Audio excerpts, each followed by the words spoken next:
아, 인류 역사에서 항상 극한 상황에 처해질 때마다 항상 최선의 시나리오와 최악의 시나리오가 존재를 했습니다. 따라서 이번에 코로나 변이 바이러스인 오미크론이 세계적으로 확산하면서 따로 팬데믹이라는 말을 사용을 하는데, 제가 이전에 오미크론에 대한 가상도 아니 시나리오도 라기보다는 아직은 그게 확실하게 증명이 되진 않았기 때문에 아직 좀 더 추세를 지켜봐야 한다고 합니다. 따라서 그런데 참 오미크론이 누적 확진자가 4만 명이 넘었는데, 그런데 영국은 연일 하루 확진자가 역대 최다를 기록하고 있습니다. 거의 10만 명대에 육박을 하고 있는데, 그런데 이 영국에서 최초로 코로나 백신을 맞은 지가 1년이 지났거든요. 작년 12월 9일에 처음 접종이 시작되었으니까 이제 12월 말로 접어들었기 때문에 1년이 이제 지난 거죠. 그래서 사실상 3차 부스터 샷까지 추가 접종을 시작을 한 지도 꽤 되었거든요. 어느덧 거의 추가 접종률이 그러니까 3차 부스터 샷이죠. 접종률이 거의 60%에 육박한 59% 접종률을 기록했다고 합니다. 그런데 어째서 연일 최다 확진자 수를 기록하고 있느냐에 대해서 의문이 증폭되고 있는데, 이에 대해서는 그렇다면 정말 이번 변이는 백신도 소용이 없다는 사실이라고 판단을 하는 측도 있는 반면에, 영국은 이제 백신 접종한 지가 1년이 지났기 때문에 뭐 효과가 아무리 길어야 6개월이라고 하면, 그러니까 1년이니까 6개월 2차까지 접종을 했다고 해도 이제 완전히 효과가 떨어졌기 때문에 확진자가 증가할 수밖에 없지 않느냐는 조심스러운 견해도 있습니다. 그런데 이번에 부스터샷 접종률까지 포함을 한 겁니다. 그러니까 3차까지 접종한 것이 59%라고 합니다. 그러면 그것도 마찬가지로 부스터샷은 아직 6개월이 되지 않았기 때문에 아직 확산세가 높은 거라고 말하기도 합니다. 하지만 사실은 이 부스터샷의 경우는 그 효과가 1년 이상 간다고 합니다. 그렇기 때문에 그것은 아무리 부스터샷의 접종률이 6개월이 지났다고 해도, 사실 부스터샷을 접종한 지도 6개월도 되지 않았기 때문에, 그래서 더 우려한 목소리가 높아지고 있는 거죠. 그렇다면 답은 뻔합니다. 이번 오미크론 변이는 백신이 통하지 않는다는 사실을 말입니다. 그렇지. 하지만 그렇다면 뭐 어쩔 수가 없는 거죠.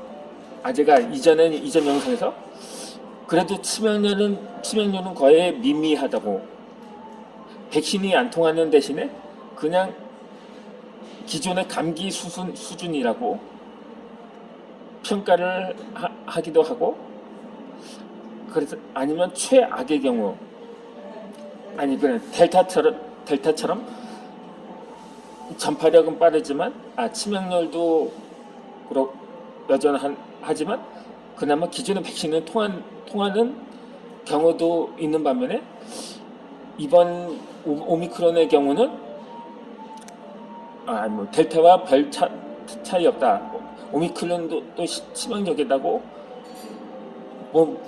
보는 반면에 기존의 백신도 통한다면 그것도 그나마 안심은 될 수가 있죠. 아직 우리나라 접종률이 아직 접종 완료율이 80%를 조금 넘었으니까 1차 접종은 85%를 넘었고요.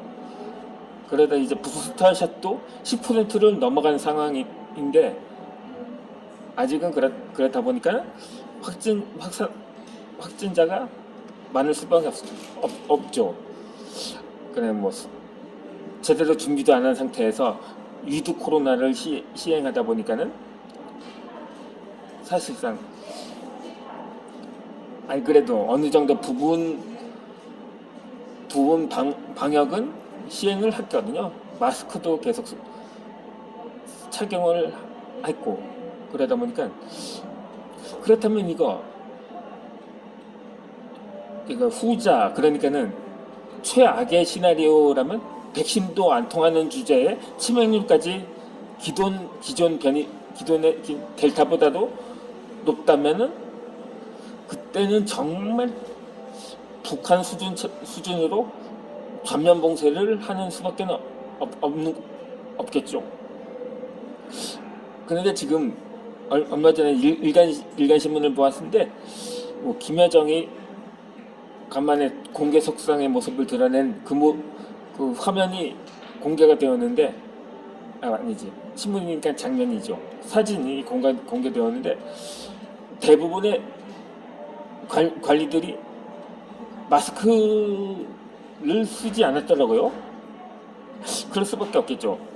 2년 내내 전면 봉쇄를 했기 때문에 확진자가 여전히 없다고 하니까 이제 마스크도 벗어도 되는 단계라고 볼 수 있을지도 모릅니다. 그러다 보니까 차라리 마스크라도 벗을 수 있게 그냥 그렇게 하라는 의견도 적지 않습니다. 근데 그것도 2년쯤이다. 북한은 전면 봉쇄인지. 유럽도 전면 봉쇄를 하긴 했는데 너무 가혹하다 보니까는 어느 정도 바이러스 확산세가 주춤을 할 때마다 그것을 봉쇄를 완화하고 그렇게 하다 반복하다 보니까 확산세가 계속해서 증가를 하고 있는 거죠. 이 유럽에서 처음으로 확산세가 시작된 이탈리아는 지금 역대 최다 확진자를 기록하고 있다고 합니다. 그렇지 않으면 정말 차라리 북한처럼 해라. 이대로 가면 인류는 정말 전멸하고 말 거다. 이러한 목소리도 나오고 있는 상황인 거죠. 그렇다고 마냥 자연 소멸되기만을 기다릴 수는 없는 거고 그러다 보니까 아직은 확실하지 않습니다. 우리 지금 일본을 보세요. 일본은 지난 9월부터 100명대 심지어는 두 자릿수 아래로까지 확산세가 줄어들면서 거의 진정세를 보이고 있다고 해도 과언은 아닌데 그 백신 접종 완료율도 거의 80% 됐는데 그래도 이 오미크론도 100명 미만이거든요. 우리나라에 200명대가 넘었는데 그러니까는 기존의 델타의 경우는 백신이 효과가 있다는 증거이기도 합니다. 오미크론은 그렇게 사전에 차단을 한 거죠. 그 때문에 우리나라에는 오미크론 사망자가 아직 나오진 않았다고 합니다만 아직 모르거든요. 우리나라에 처음 200명 넘어 300명대에 넘어서면서 집단 감염이 시작되면서 그때서야 사망자가 나오기 시작한 것처럼 아직은 모릅니다. 이렇게 해서 일단은 아직 그 추이를 지켜봐야 한다는 거죠. 이 장자가 제자들과 산길을 걷고 있었습니다. 길 옆에서 벌목꾼들이 나무를 베고 있었습니다. 그런데 잎이 무성하고 가지가 굵은 아름드리 나무가 아니라 그 옆에 있는 다른 나무를 베고 있는 게 아니었지 뭡니까? 궁금해진 장자가 그들에게 이유를 물었을 때 이에 벌목꾼이 말을 했습니다. 아름드리 나무는 옹이가 너무 많아 쓸모가 없다고 말합니다.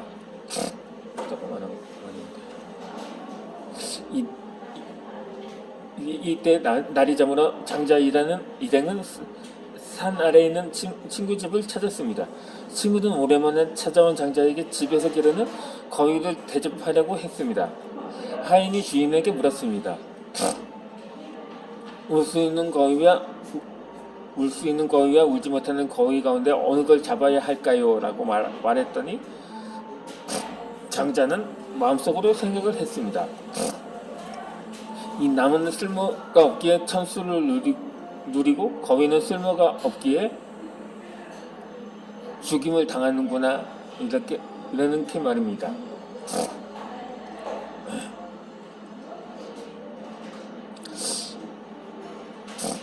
뭐 물론 거위도 쓸모가 있겠죠. 어느 나라에서는 푸아그라라고 해서 거위 간 요리를 먹는다고도 하니까요.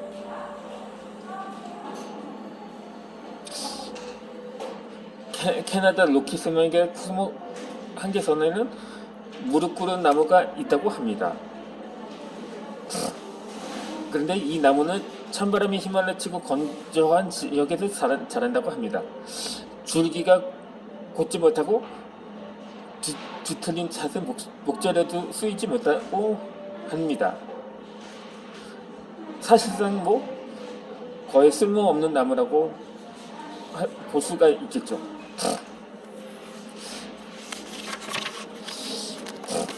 그런데 이 나무가 세상에서 가장 아름다운 소리를 내는 명품 바이올린의 소재가 된다는 것입니다. 중국의 한 공원에 있는 죽은 나무는 10억이 넘는 금액에 팔렸다고 합니다. 얼마 전까지도 마을 사람들이 나뭇가지를 주워 땔감으로 쓰던 나무였습니다. 그런데 이 나무가 고급 가구나 악기, 조각품 제작에 쓰이는 최고급 제목이었던 것입니다. 무용지물은 쓸모없는 물건이나 사람을 가리킵니다. 그리고 무용지물은 쓸모없어 보이는 것은 오히려 큰 구실을 한다는 뜻입니다. 한마디로 쓸모없으면 쓸모있음인 것이죠. 놀라운 역설이고 긍정의 철학인 것입니다. 이 우리말에 구분나무가 선산을 지킨다는 속담이 있습니다. 세상에 쓸모없는 존재는 없습니다. 존재하는 모든 건 쓸모가 있습니다. 단지 쓸모를 모르고 쓸 줄 모르는 것뿐입니다. 그러니 쓸모없음을 탓할 게 아니라 쓸모를 모르는 나 자신을 탓해야 될 것입니다. 그러므로 기존의 오미크론 백신이 화이자나 모더나가 통하지 않는다면 이 기존의 독감 백신을 만약에 그냥 단순 감기 수준이라면 말입니다. 그렇게 활용할 필요가 있지 않을까 합니다.